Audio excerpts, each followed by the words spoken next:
Afinal, quem é Jesus? A mim, cabe conversar um pouco com vocês aqui sobre este tema. É Jesus um mistério? Durante 5 semanas, a gente vem conversando sobre algumas perguntas aqui nos nossos encontros na Chácara Primavera. É Jesus um mero homem? Nós estudamos cronologicamente o Evangelho de João, e esta foi a meditação baseada em João, no capítulo 1, quando nós estudamos ali que, de fato, Jesus é verdadeiro homem e verdadeiro Deus, totalmente homem e totalmente Deus. Como diz o credo da igreja, Deus de Deus, luz de luz, verdadeiro Deus de verdadeiro Deus e verdadeiro homem de verdadeiro homem, o Senhor Jesus. Por ser verdadeiro Deus e ter sido perfeito como homem, na cruz do Calvário morreu pelos nossos pecados. Ele então resolve aquilo que era insolúvel, essa inimizade existente entre o ser humano e Deus. E por conta da sua graça e do seu amor, ele nos reconcilia com o Pai. E agora nós não somos mais inimigos de Deus, mas por conta da obra de Jesus, o perfeito homem e o perfeito Deus, nós fomos feitos amigos de Deus. Depois, estudamos aqui a segunda pergunta. Jesus, um simples mestre, João no capítulo 13. Jesus, um outro mártir, estudamos João no capítulo 20. A quarta pergunta, seria Jesus um líder religioso? Na semana passada, nós estudamos aqui João no capítulo 21, a história do reencontro de Jesus, Pedro, enfim, toda a direção, a nova direção que Jesus dá à vida de Pedro. Pedro, você me ama. Pedro, você me ama. A relação não é com um líder religioso. A relação não é nem mesmo com uma religião. É com uma pessoa. Você me ama, Pedro. Apacenta as minhas ovelhas. Pastorei as minhas ovelhas. A relação é com Deus. Jesus é Deus. E hoje, a quinta e última pergunta, é Jesus um mistério? Pensando um pouco nisso, refletindo a partir dessa pergunta, perguntei a mim mesmo, o que é um mistério? Mistério é tudo o que tem causa oculta, desconhecida ou inexplicável. Tudo que é oculto, desconhecido ou inexplicável a alguém, seja isso um fenômeno, seja isso uma verdade, seja isso uma religião, é um mistério. É oculto, é desconhecido, é inexplicável. Mistério é segredo, problema, incógnita. É um conjunto de doutrinas que apenas os iniciados podem conhecer. Quem é de fora tenta fazer ideia, quem é de dentro sabe, mas não conta. É um mistério. É assim que funciona. Além disso, pensando ainda além dessa questão do conceito do mistério em si, etimologicamente, o que significa a palavra mistério? Mistério vem do grego muó, que significa literalmente fechar a boca. Os sinônimos de mistério é o abismo, é a escuridão, é a esfinge, a inexplicável esfinge. Tanto a palavra quanto a estátua. Corpo de leão, cabeça de homem. Ninguém sabe. Ó esfinge, conte os segredos do Nilo. Ela não conta, porque ninguém escreveu a respeito. E até mesmo a arqueologia é um mistério. Assim como o espaço é um mistério para a NASA e para os grandes pesquisadores, assim como o corpo humano ainda é um mistério para a ciência em muitos sentidos, assim como o passado é um mistério para a arqueologia também. A arqueologia é uma questão de interpretação. O sujeito encontra uma peça, um artefato, e ele interpreta esse artefato a partir de outros que já foram encontrados anteriormente. E essa interpretação pode estar correta ou não, é um mistério, é teoria, é interpretação. O não mistério é clareza, é claridade, é transparência. Aquilo que é entendível, acessível, foi compreendido, foi entendido, não é mistério mais. Deixou de ser abismo, deixou de ser escuridão. deixou de ser não compreendido, agora passa a ser claro, transparente, como a luz do dia. O mistério foi desvendado. É interessante que na Idade Média, o teatro era chamado de mysterion.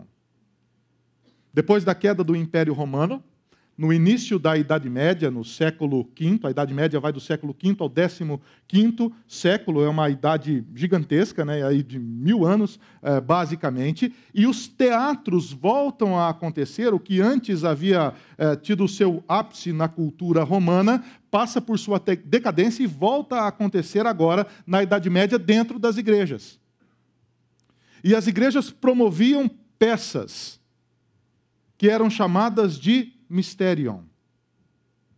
Depois essas peças deixaram de acontecer dentro das catedrais, foram para as escadarias das catedrais, e à medida que os temas vão se descolando do ambiente bíblico, o teatro vai para as praças públicas.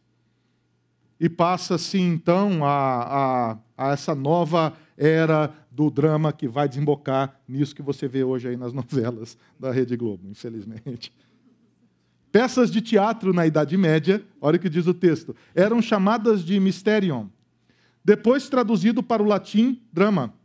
Inspiradas em assuntos religiosos, havia a intervenção de Deus, dos santos, dos anjos e dos demônios.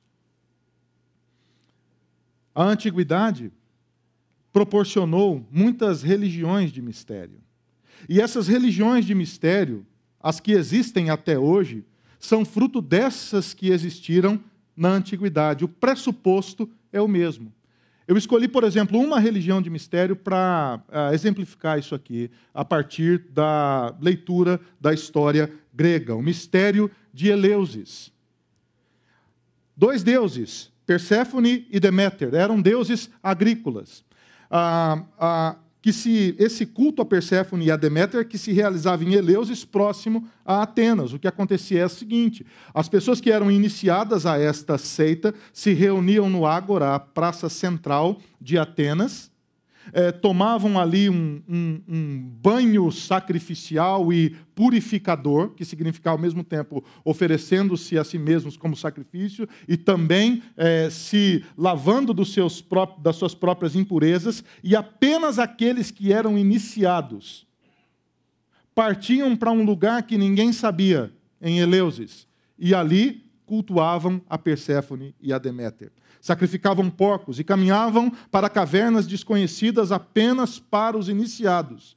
E ninguém sabia o que acontecia por lá. Era assim também no culto a Dionísio, quando as sacerdotisas iam para o ermo, para as matas, e elas dançavam até perder a consciência. E à medida que perdiam a consciência, caçavam animais e os comiam crus. Porque criam que ao fazer isso, receberiam o espírito do que elas criam ser Deus. E Deus aqui com D bem minúsculo. É a origem das religiões de mistério. Quando você precisa ser iniciado. Alguém precisa dizer para você qual é o mistério. Os de dentro sabem, mas os de fora não fazem ideia. O reino de Deus também, por Jesus, é tratado muitas vezes como um mistério. Interessante isso, não? Essa pintura é um Van Gogh. É uma reinterpretação que Van Gogh faz de um pintor que ele admirou demais, chamado Jean-François Millet. Millet pinta a figura do semeador de uma forma dramática e toca o coração de Van Gogh. Vincent Van Gogh era um estudante, um estudioso de teologia. E diz ele que a arte, para ele, era uma expressão da sua religiosidade. É tão interessante, é tão enigmática essa relação de Van Gogh com a figura do semeador, que ele reinterpreta esta gravura por 8 vezes. E se a gente prestar bem atenção nessa gravura, você vai perceber que 1/3 dessa gravura ele gasta expressando o poder da luz, do sol. Se você conhece a parábola do semeador, você vai se lembrar que a parábola do semeador é sobre os solos. são alguns solos que recebem a semente, que ali representa o reino de Deus, e esse solo está representado aqui como 2/3 da gravura. Você percebe na imagem, logo no canto direito, os corvos. E os pássaros, naquela parábola, representam o próprio Satanás, que vem e rouba a semente que foi lançada. O semeador, caminhando sozinho, lançando a semente sobre a luz do sol. É interessante o que Jesus fala aos discípulos sobre a parábola do semeador. Ele disse: a vocês foi dado o conhecimento dos mistérios do reino de Deus. A quem? Aos discípulos. A vocês foi dado o conhecimento dos mistérios do reino de Deus, mas aos outros falo por parábolas, para que vendo, não vejam, e ouvindo, não entendam. Começando a responder aqui a pergunta que se faz nessa noite: é Jesus um mistério? Não. E sim. Não, ele não é para os que creem. Não, ele não é para o coração daqueles que receberam a graça de Deus, e pela graça lhe foi revelado que Jesus é Deus, e ele foi encontrado em Deus e chamado por Deus de filho. Mas ele sim é para aqueles que não o conhecem. E aqueles que não o conhecem podem conhecê-lo, porque a sua graça se revela ao coração daqueles que abrem a sua vida para Deus. Ou aqueles que são chamados pelo nome do Senhor. As religiões de mistério ensinam que o mistério é descoberto, que o mistério é para os iniciados, o mistério é um segredo. Para o Evangelho é outra coisa. O mistério é revelado. A salvação é assim. É um de repente de Deus.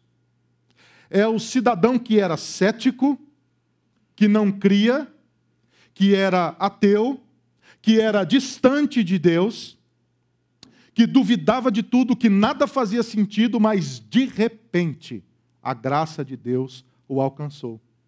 O sujeito não acordou de manhã e disse: hoje eu vou saber quem Deus é. Não é isso que acontece, é Deus quem vem ao seu encontro. O mistério é revelado e, de repente, por causa da graça de Jesus, tudo faz sentido.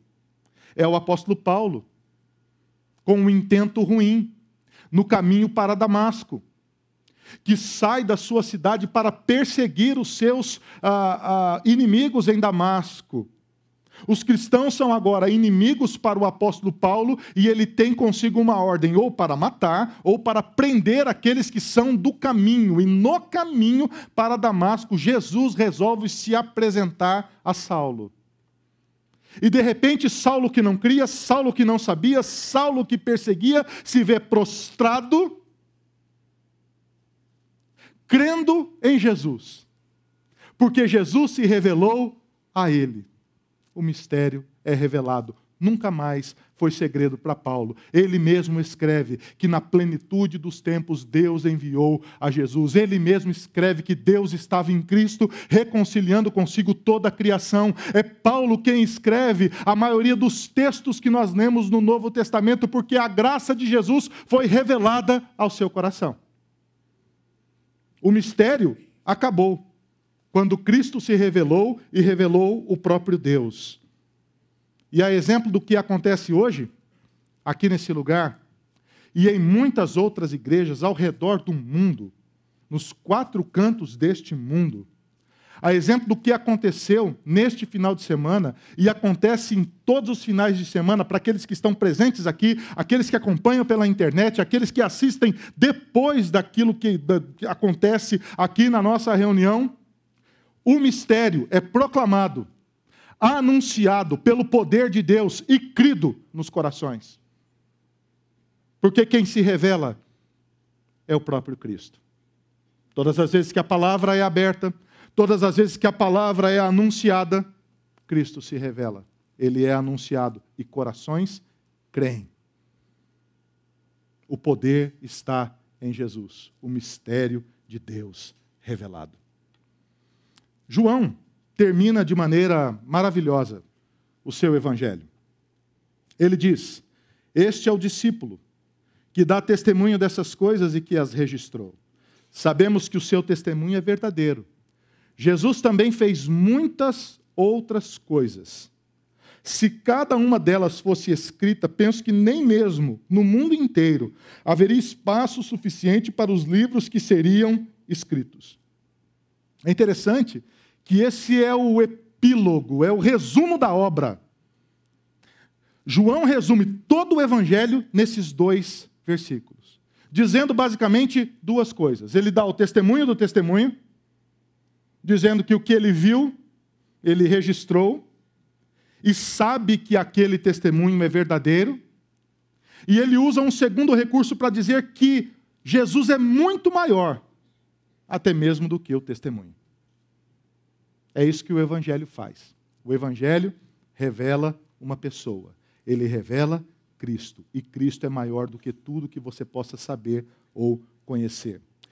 Eu queria, a partir de agora, então, falar 2 pontos apenas a respeito desse texto que nós lemos, e queria pedir a sua atenção para você caminhar comigo nessas duas bases que eu vou lançar aqui para a nossa compreensão e resposta a essa pergunta. Primeira questão: o Evangelho revela o mistério de Cristo. É isso que o Evangelho faz. Ele revela o Evangelho revela o mistério de Cristo. Esse é o discípulo que dá testemunho dessas coisas e que as registrou. Sabemos que o seu testemunho é verdadeiro. Ele é o discípulo, ele dá testemunho, ele registrou e ele sabe que essas coisas são verdadeiras. Por que o Evangelho revela o mistério de Cristo? Veja comigo aqui. A primeira pergunta que vem ao meu coração é essa: quem é João? O texto começa dizendo: este é o discípulo. João falando de si mesmo. Quem é João? João é aquele que Jesus chamou de o filho do trovão. Ele é irmão de Tiago, filho de Zebedeu e de Salomé. João é muito discreto nas suas aparições, nas suas interações. O João aparece de forma muito discreta no Novo Testamento. Por 3 vezes ele é mencionado no livro de Atos, sempre ao lado de Pedro. A primeira menção que há a João é em Atos, no capítulo 3, quando eles estão à Porta Formosa. Há ali na entrada aquela entrada formosa do templo em Jerusalém, um aleijado que está esmolando. Pedro e João estão caminhando para atravessar aquela porta. Eles olham para aquele moço em necessidade, enfermado, imobilizado, esmolando, fazendo daquilo um meio de vida. E Pedro diz àquele homem: eu não tenho ouro e nem prata, mas o que eu tenho eu lhe dou. Em nome de Jesus, levanta e anda. Logo depois, em Atos, no capítulo 4, mais uma vez, Pedro e João são citados. Agora eles são presos pelo Sinédrio. Eles sofrem pressão, tortura, e eles são proibidos pelo Sinédrio de continuarem a pregar o Evangelho. Há aqui uma tentativa do Sinédrio de silenciar o cristianismo nascente e impedir que as pessoas pudessem falar de Jesus, porque aquilo estava trazendo um grande transtorno à religião judaica, à cidade de Jerusalém. E Pedro diz algo fantástico. Ele diz assim: importa mais obedecer a Deus do que obedecer aos homens. E eles continuam a pregar o Evangelho. A terceira vez que João é citado, e você precisa lembrar comigo que João, Pedro e Tiago são os 3 grandes líderes da igreja nascente, é quando os irmãos começam a se converter em Samaria. É interessante porque Samaria está fora do raio de ação do governo religioso judaico. Eles são de fora da realidade cultural daquelas pessoas que creem em Jesus primariamente em Jerusalém. E Pedro e João vão até a Samaria e confirmam a fé daqueles irmãos. Diz o texto que eles oram com aqueles irmãos, e eles recebem o Espírito Santo, eles são cheios do Espírito Santo, agora eles são crentes em Jesus completamente, e a palavra diz que João e Pedro os confirmam na fé.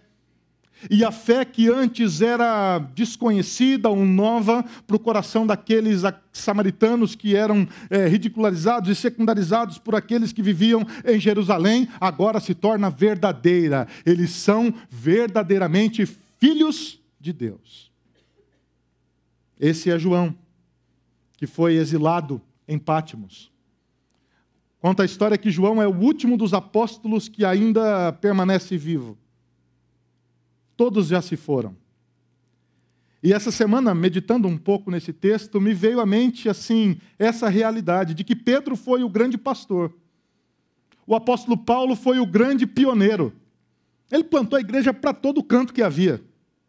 Se Paulo conversasse com 3 pessoas, ele plantava uma igreja. Incrível. Ele passava pelas cidades confirmando as igrejas que eram plantadas de uma forma viva, inovadora, avassaladora. E João, discreto, é a grande testemunha. Ele é o discípulo amado. Ele é o lastro. Acho que alguém, se tivesse alguma dúvida, perguntava: João, foi isso mesmo? Todos já morreram. Apenas João está vivo. E João, quando o imperador se cansa do seu testemunho, o isola em Pátimos. E diz: eu não quero mais ouvir o que ele tem a dizer. Ele está sozinho, abandonado para morrer naquela ilha. Diz o texto da palavra de Deus, que é domingo de manhã.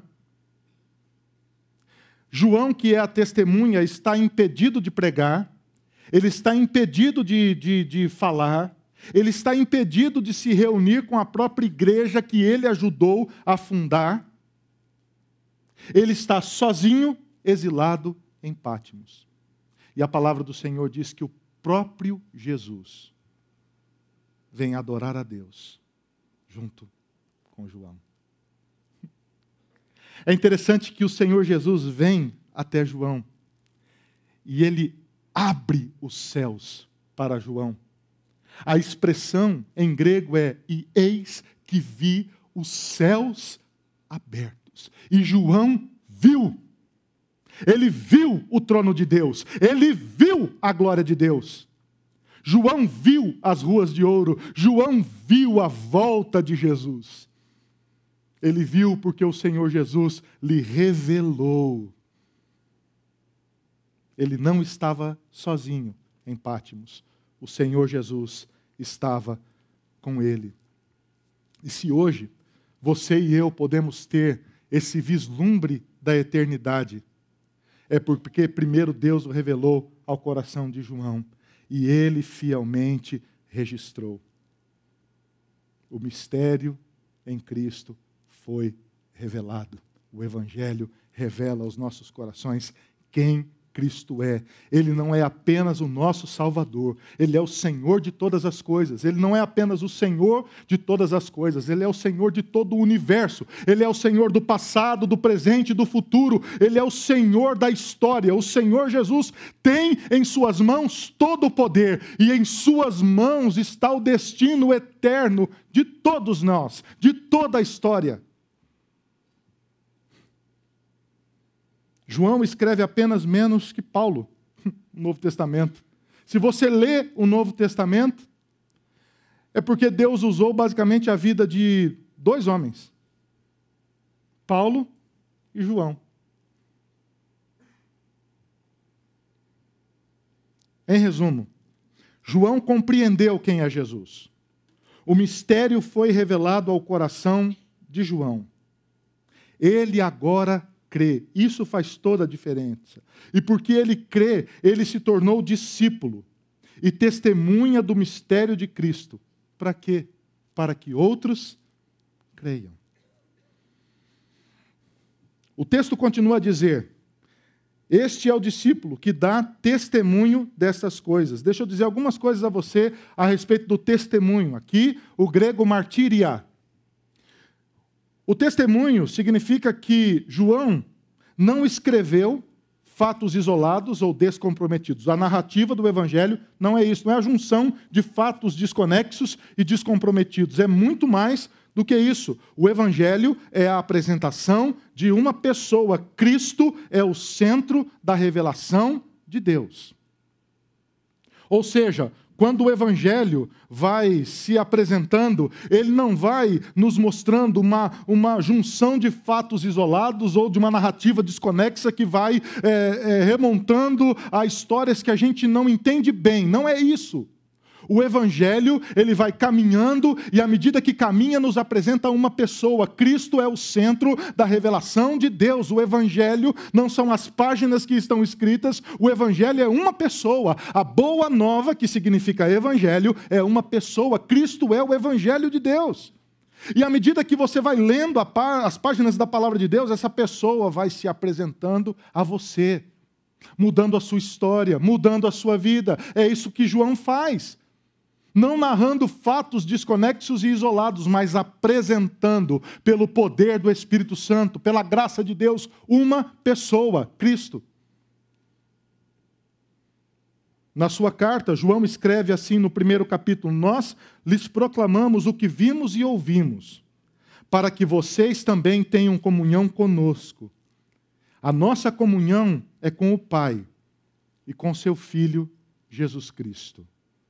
Aquilo que vimos e ouvimos, nós proclamamos, para que isso promova fé no seu coração.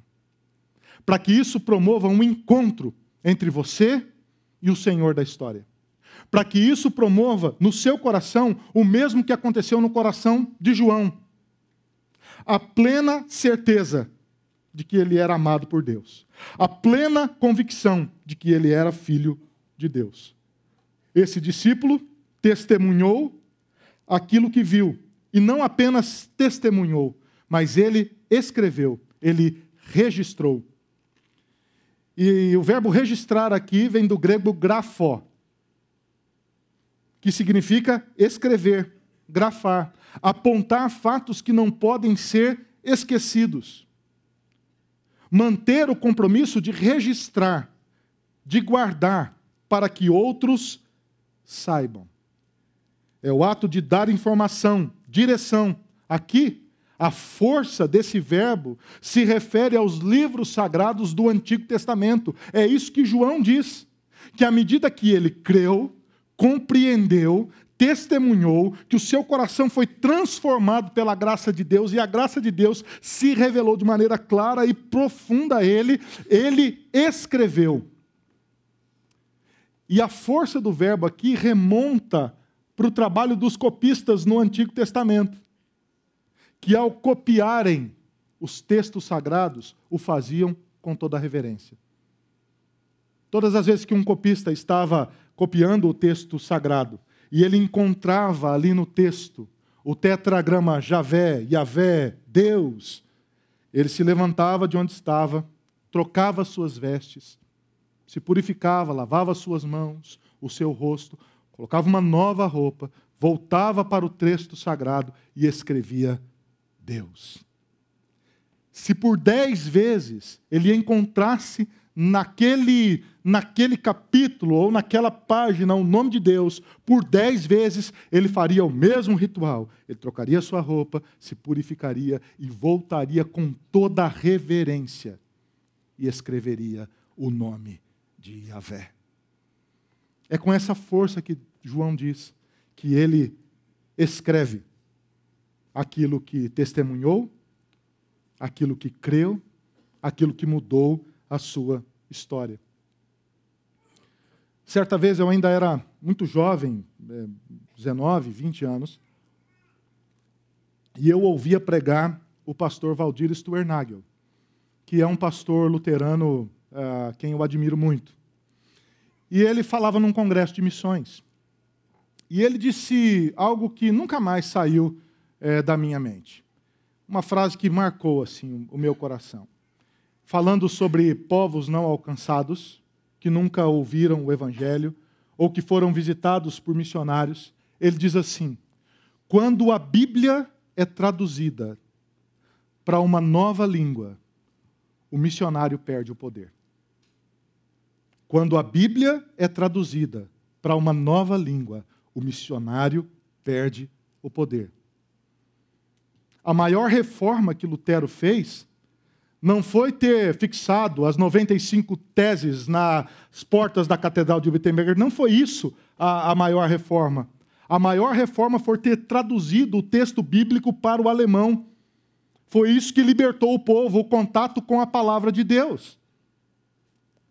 É por isso que eu admiro, por exemplo, homens como o pastor Ronaldo Lidório.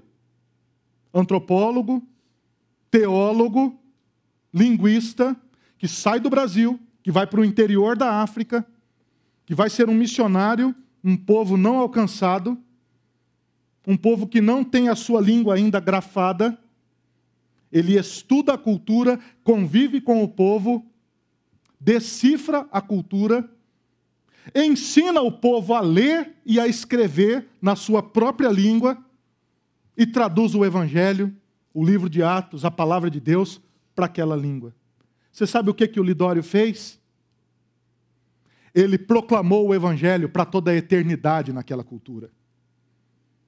Daqui a 100 anos, concombas estarão se convertendo ao Senhor Jesus. Daqui a 100 anos, novos pastores, novas pessoas crendo em Jesus, novas igrejas serão plantadas.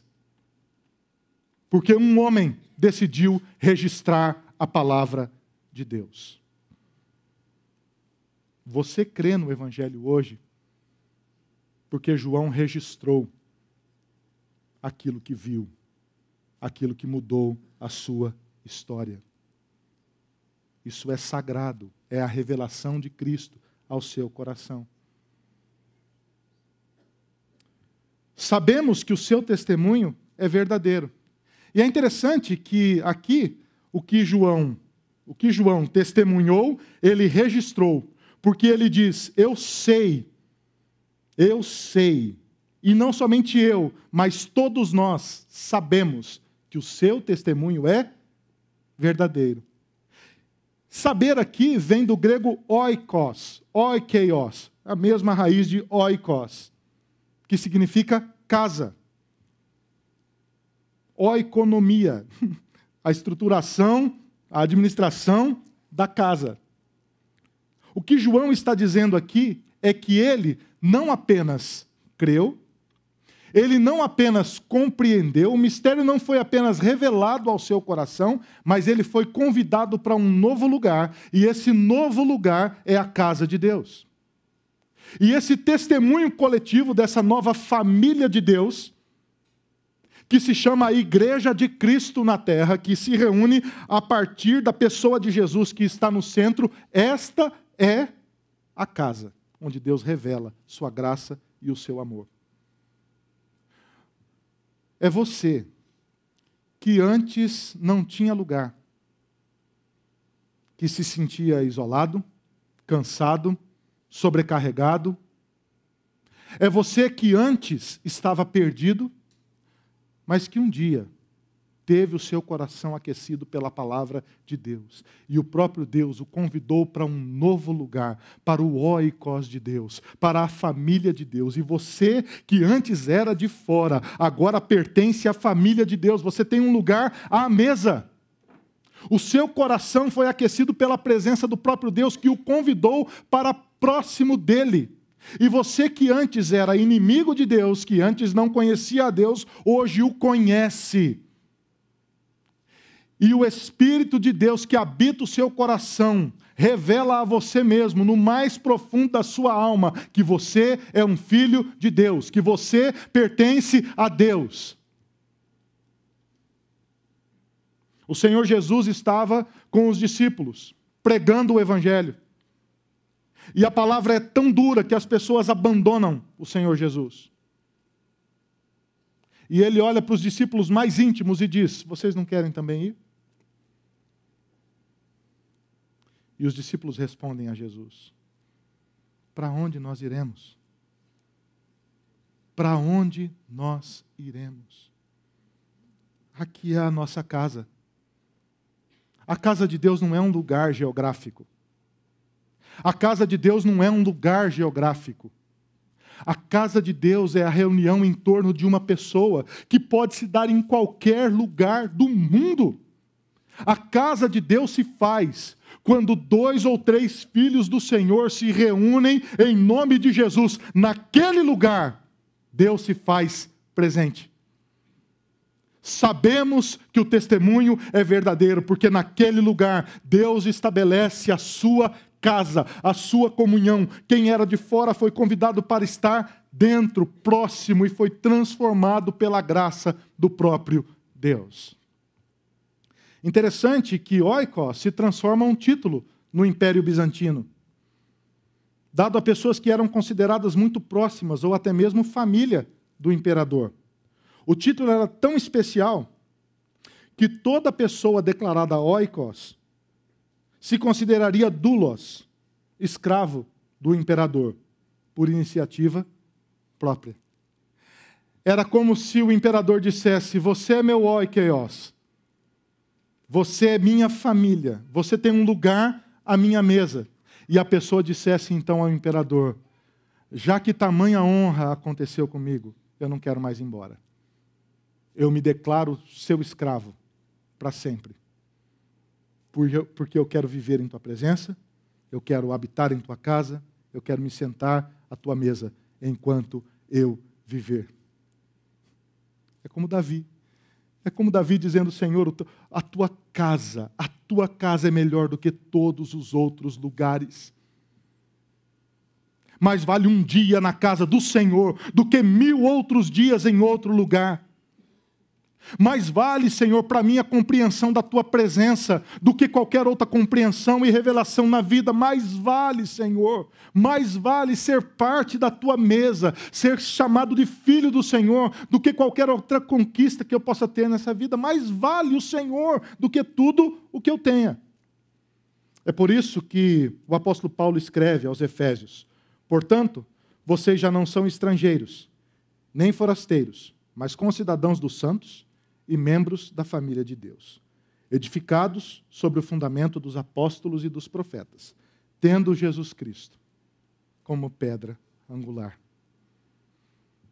Você não é forasteiro e nem estrangeiro. Você é oikos, família de Deus, chamado para perto de Deus. Neste lugar, a sua alma encontrou descanso, porque o próprio Deus aqueceu o seu coração. Isso não depende de mim, não depende de ninguém. Isso depende da graça de Deus derramada no seu coração. E por conta dessa presença eterna de Deus que nos transforma, que nos chama família de Deus, o nosso coração responde a Deus apenas uma resposta: Senhor, nós somos família do Senhor. Eu quero gastar o resto dos meus dias à tua mesa, tendo comunhão com o Senhor, vivendo para o Senhor, desfrutando da tua graça que me amou. O Evangelho revela o mistério de Deus, que é Cristo. O segundo ponto, a continuidade da revelação através da igreja. O Evangelho não apenas revela Cristo, mas a igreja continua a revelar quem Cristo é. Esse é o desejo de Deus. Jesus fez também muitas outras coisas. Se cada uma delas fosse escrita, penso que nem mesmo no mundo inteiro haveria espaço suficiente para os livros que seriam escritos. A continuidade da revelação através da igreja. O que João faz aqui é usar do recurso da hipérbole.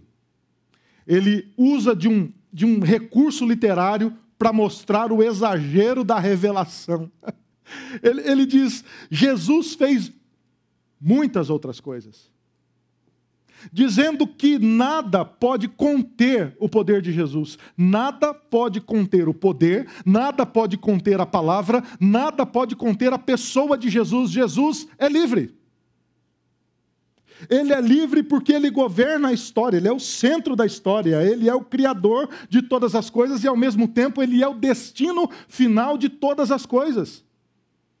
É isso que o texto bíblico diz, que o Senhor Jesus está preparando um lugar. E ele nos reunirá, não neste lugar, ele nos reunirá a ele. Ele nos trará junto dele. É para ele que nós vamos, é por ele que nós nos movemos, é para ele que vivemos, dele são todas as coisas. E isso vai muito além da nossa compreensão, vai muito além da nossa compreensão finita. É por isso que a Bíblia revela o necessário sobre Jesus. O texto fala de muitos outros sinais e aponta para o caráter seletivo do Evangelho. Porque o propósito de João não foi contar tudo, mas apontar para uma pessoa. E se esse apontar para uma pessoa fazer brotar fé no seu coração, valeu. Não é um relato jornalístico, narrativo, desconexo. É a revelação do senhorio de uma pessoa, de Cristo Jesus. Jesus é muito maior do que tudo o que sabemos. Ele é muito maior do que tudo o que conhecemos. Eu me lembrei de duas coisas quando pensava nisso. Primeiro, me lembrei de uma música, um hino antigo, que minha mãe cantava em casa, que se cantava na igreja antigamente, que dizia que Jesus é maior do que ouro e bens. Jesus é muito maior do que ouro e bens. Pode ser um rei com o poder nas mãos. Pode ser qualquer coisa que esse mundo ofereça para você. Pode ser os seus maiores sonhos sendo vividos em toda a sua plenitude. Ainda assim, Jesus será maior. Pode ser você vivendo com uma vida financeira resolvida, com poder e influência para poder mudar o ambiente do seu trabalho, tendo descoberto coisas maravilhosas que farão bem à sociedade. Ainda sim, Jesus será bem maior. Jesus será bem maior do que a sua própria compreensão de quem Ele é. Jesus é bem maior. O objetivo de escrever foi revelar o Evangelho, a boa notícia. Ele mostra o significado da pessoa de Jesus. Todos os fatos narrados no Evangelho confirmaram três coisas, querido.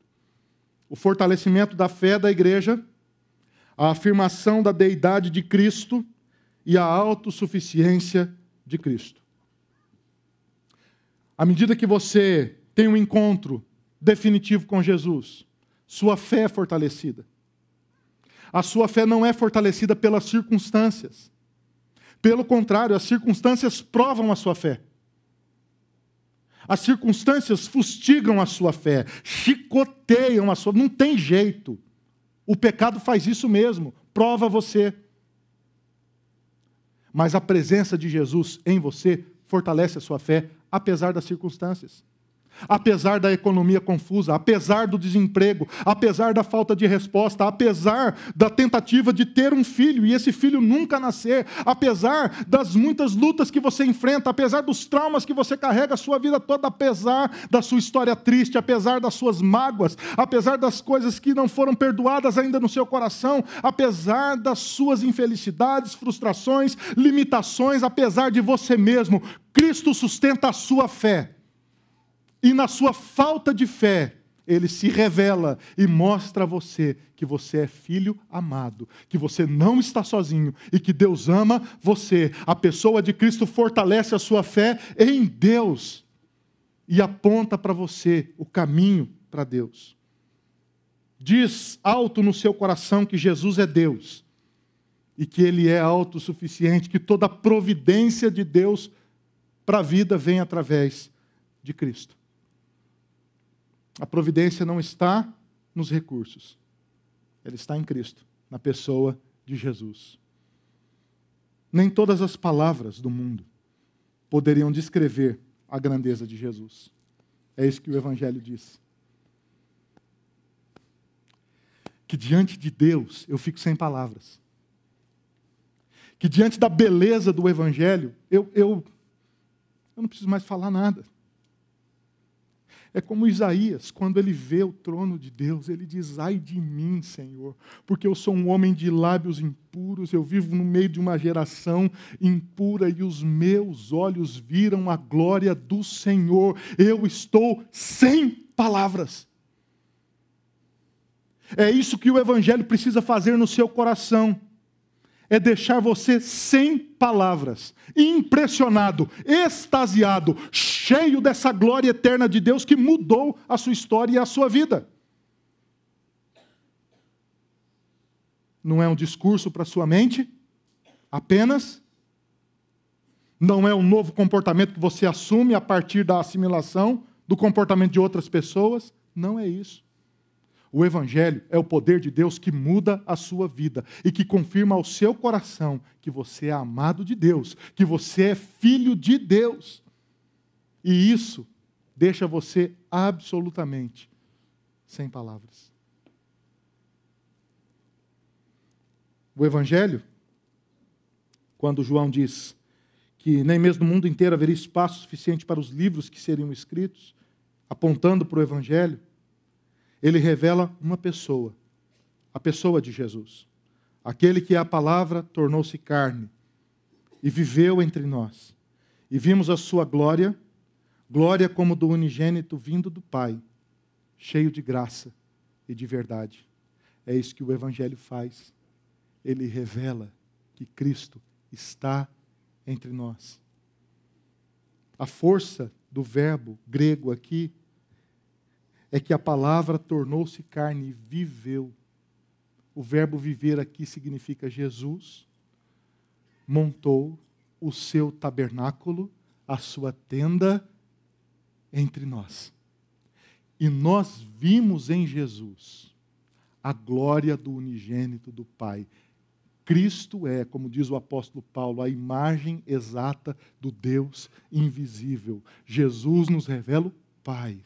A pessoa de Jesus nos revela quem Deus é. E mais do que isso, a pessoa de Jesus nos revela que nós somos amados e aceitos pelo Pai. O Evangelho não aponta apenas para a pessoa de Jesus, mas também para a obra de Jesus, para a morte e a ressurreição de Jesus, que são o ápice, o ponto máximo do Evangelho. É a glória de Deus em Cristo. É por conta da ressurreição de Jesus que nós vimos a glória eterna de Deus entre nós.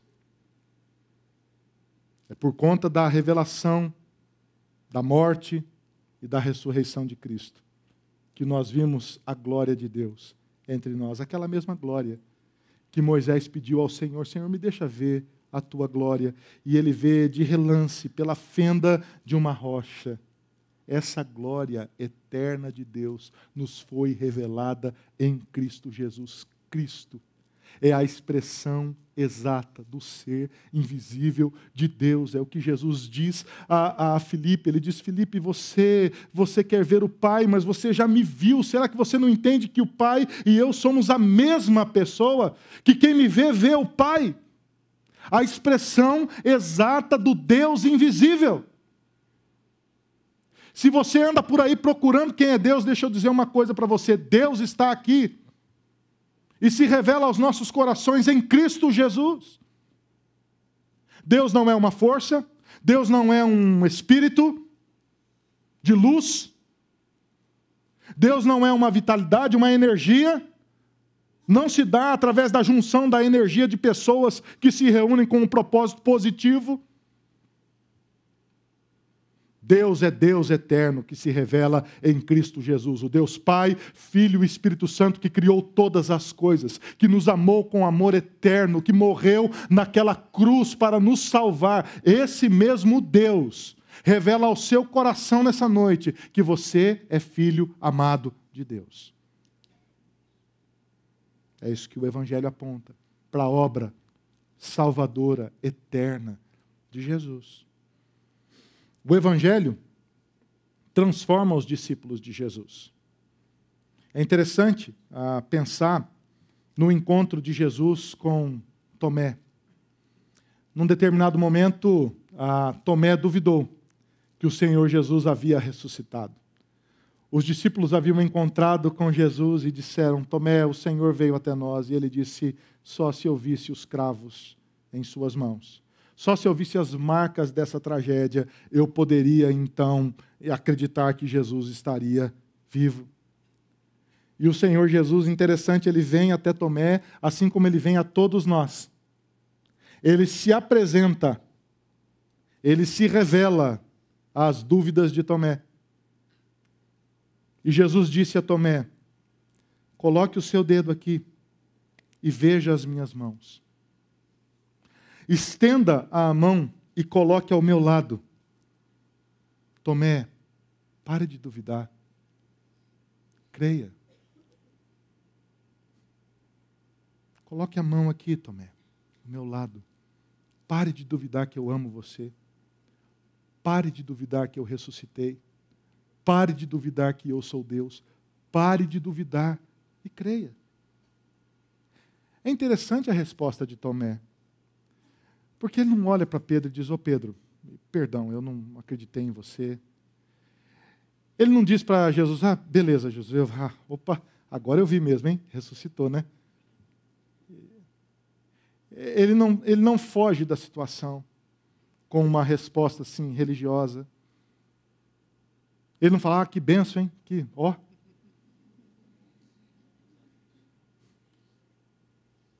A atitude de Tomé é de rendição, é de arrependimento. Diante da sua dúvida que foi resolvida, dele ter enxergado a sua própria limitação, seus pecados, dele ter se visto ali, aquele diálogo foi um espelho da alma para Tomé. Diante dessa revelação da sua pequenez e da eternidade de Cristo diante dele, Tomé diz: Senhor meu e Deus meu. Essa é a expressão daquele que foi transformado: Senhor meu e Deus meu. Quem é Jesus? Essa pergunta que eu continuo fazendo a você. Quem é Jesus? Você sabe o que a Bíblia diz a respeito de Jesus? Jesus é o Cordeiro de Deus, o autor da vida, o príncipe da paz, maravilhoso conselheiro, Pai da eternidade, Deus forte, Emanuel, Deus conosco.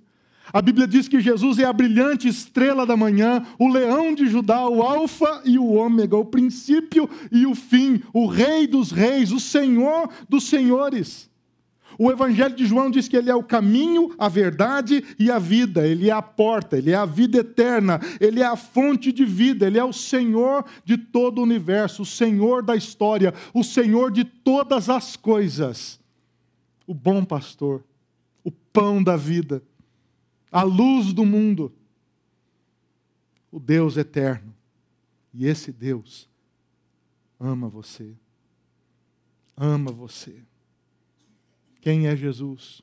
O Senhor Todo-Poderoso que conduz a história e que chama você de amigo e que confirma ao seu coração que você é amado de Deus, filho de Deus. A segunda pergunta são perguntas bem pessoais que eu faço para você nessa noite, encerrando essa série, é essa. Você ama Jesus? Você já disse assim, com seus lábios, de maneira concreta, profunda, verdadeira: Jesus, eu te amo. Não um eu te amo religioso, mas um eu te amo como Jó disse no final da vida. Quando ele havia perdido tudo, ele havia perdido os seus bens, Ele havia perdido os seus filhos, ele havia perdido sua saúde, ele havia perdido sua influência, ele havia perdido o poder, ele havia perdido tudo. Ele pede uma audiência com Deus. E por 3 capítulos, capítulo 38, 39, 40, 41, o Senhor Deus desfila a sua glória diante de Jó. Ele não fala em nenhum instante: Jó, mas você está bem. Jó, mas você está sofrendo. Durante todos aqueles capítulos, o Senhor pergunta para Jó: Jó, onde você estava quando eu criava todas as coisas? Quem é você, Jó, para questionar o Senhor Deus Todo-Poderoso? E no capítulo 42, Jó, ele diz com toda a sua alma: Senhor, bem sei que tudo podes, meu amado, e que nenhum dos teus planos pode ser frustrado. Antes eu te conhecia de ouvir falar, mas agora os meus olhos contemplam o Rei dos Reis, o Senhor dos Senhores. Os meus olhos viram a glória do Senhor. Você já disse para Jesus: Jesus, eu te amo. A ponto de que se você perdesse tudo na vida e restasse para você apenas Jesus, você diria: Senhor Jesus, o Senhor é tudo o que eu tenho. O Senhor é tudo o que eu tenho.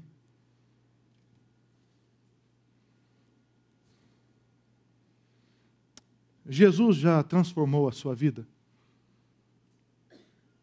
Já revelou o amor do Pai ao seu coração?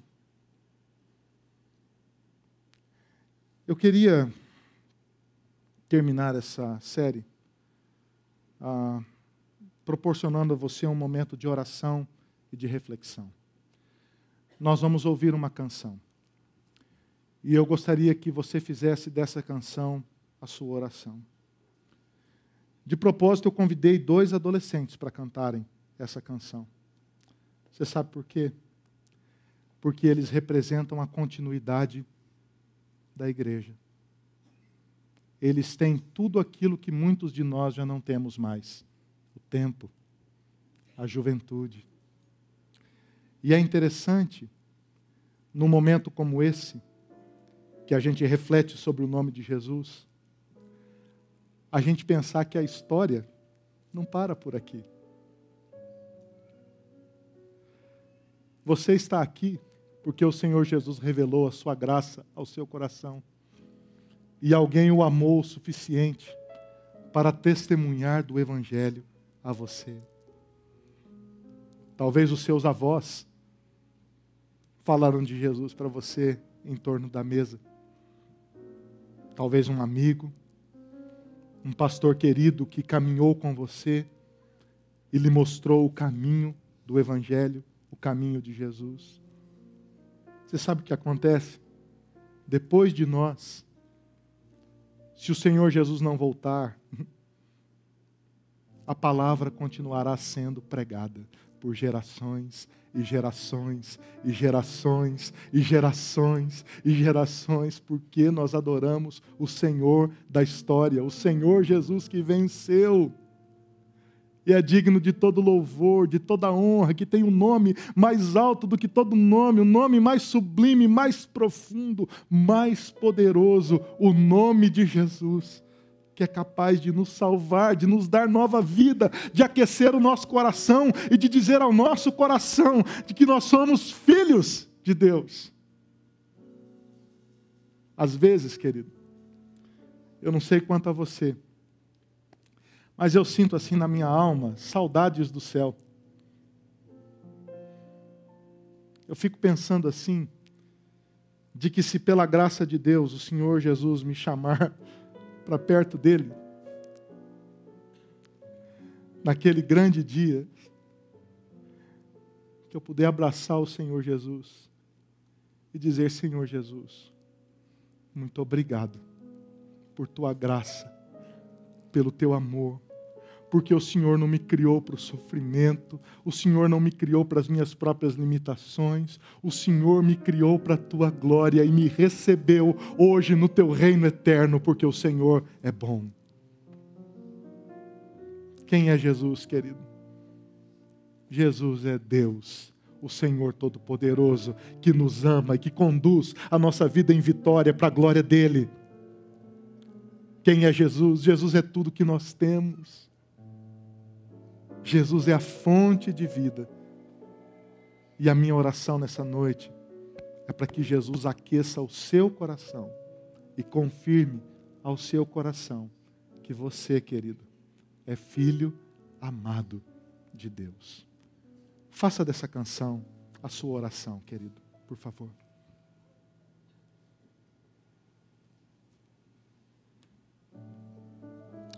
Queremos colocar, Senhor, nossas vidas em Tuas mãos. Pedir que o Senhor Jesus possa aquecer o nosso coração,